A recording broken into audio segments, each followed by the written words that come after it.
आर्यवर्धन अब अनु को सच्चाई बताने वाला है। वह अपनी पहली पत्नी राजनंदिनी की हकीकत उजागर करेगा और उसकी तस्वीर लेकर उसे उस रहस्यमयी कमरे में दिखाएगा, जहां किसी का जाना मना है। आपको बता दें कि सीरियल तुमसे तुम तक में एक बहुत बड़ा और धमाकेदार ट्विस्ट आने वाला है। आगे दिखाया जाएगा कि आर्यवर्धन के घर में माता की चौकी रखी गई है, जहां अनु पहुंचेगी।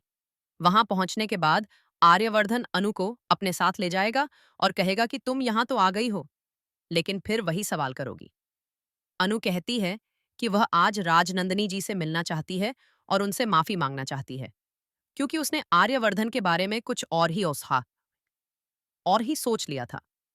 इस पर आर्यवर्धन जवाब देता है कि वह उसे उनसे नहीं मिला सकता, लेकिन कुछ दिखा जरूर सकता है।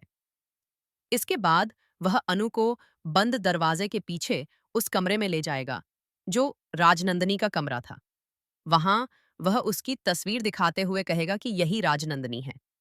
राजनंदिनी की तस्वीर देखकर अनु चौंक जाएगी और पूछेगी कि इनके साथ क्या हुआ था, क्या वह अब जीवित नहीं है।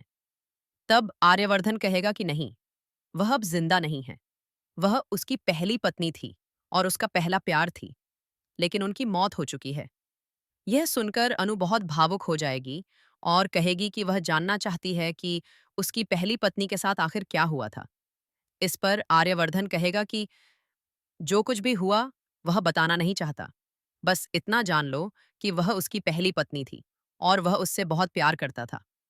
यह सब सुनकर अनु काफी दुखी हो जाएगी, लेकिन साथ ही वह यह भी समझ जाएगी कि वह अब भी आर्यवर्धन से प्यार करती है और उसके साथ शादी करना चाहती है। इसी बीच आर्यवर्धन की माँ पीछे से आ जाएंगी और कहेंगी कि अगर तुमने राजनंदिनी की सच्चाई अनु को बता ही दी है, तो अब पूरा सच भी बता देते हैं। वह बताएंगी कि तुम्हारी पत्नी की मौत के बाद तुमने यह प्रण लिया था कि जब तक तुम्हें राजनंदिनी जैसी कोई नहीं मिलेगी, तब तक तुम शादी नहीं करोगे। अब तुमने यह महसूस कर लिया है कि अनु बिल्कुल राजनंदिनी जैसी ही है। अब राजनंदिनी की सच्चाई सामने आने के बाद यह साफ हो जाता है कि आखिरकार अनु और आर्य